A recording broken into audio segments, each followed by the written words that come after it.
Kaway-kaway mga kanegro, so may lulutuin tayong kakaiba ngayon mga idol, kaya yan. Naggandaan ako ng bawang panggisa sa ating lulutuin. Exotic food tayo ngayon mga kanegro, tara!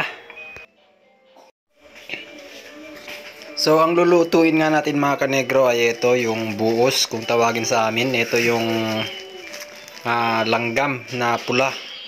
Madalas namumuhay ito mga idol sa namamahay ito sa mga puno ng mangga. So tara mga idol, imekos-mekos na natin to. Maglagay lang tayo dito mga kanegro ng konting mantika dito sa ating kawali, painitin. Tsaka natin nilalagay yung bawang na sangkap natin. Gigisa lang natin to mga idol.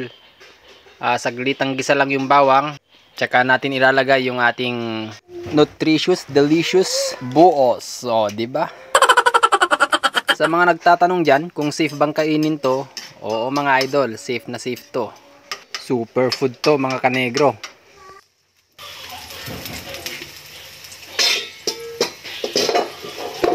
Siyempre, hindi makukumpleto yan pag walang sili mga kanegro. Ayan. So, sili to the max. Ayan.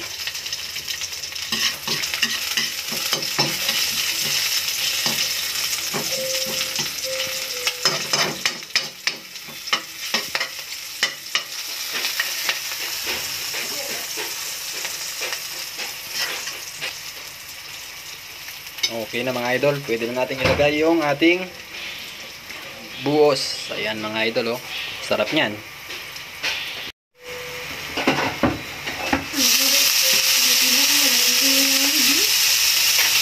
Ayan, daming itlog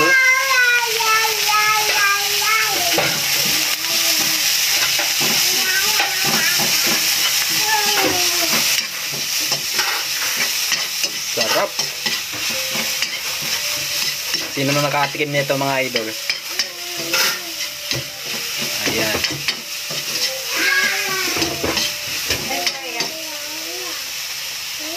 Tapos lagyan ng konting asin.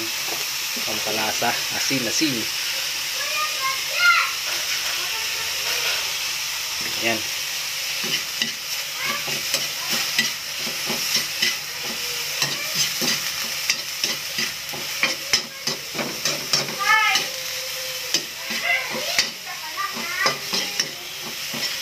Mekos-mekos lang mga idol.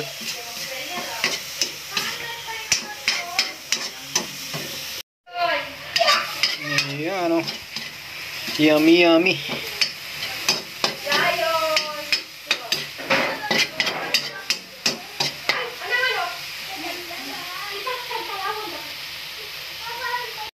Ayan mga idol, mga langgam. Exotic food.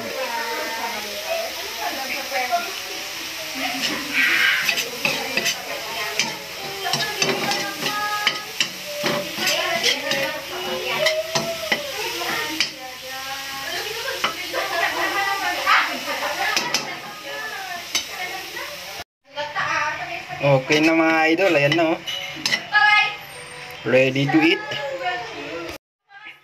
Ayan, tikman natin. Lagyan. Ayan mga kanegro, tikman natin. Kasama ang sili. Ayan, sili. Wow, sarap.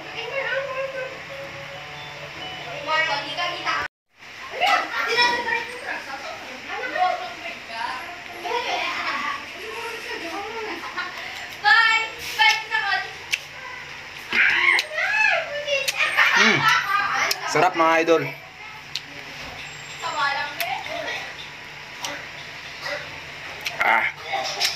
May asim na may anghang na may alat.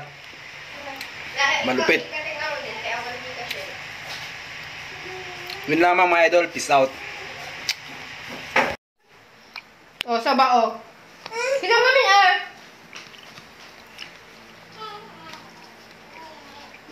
bakit sila talaga din? Yeah.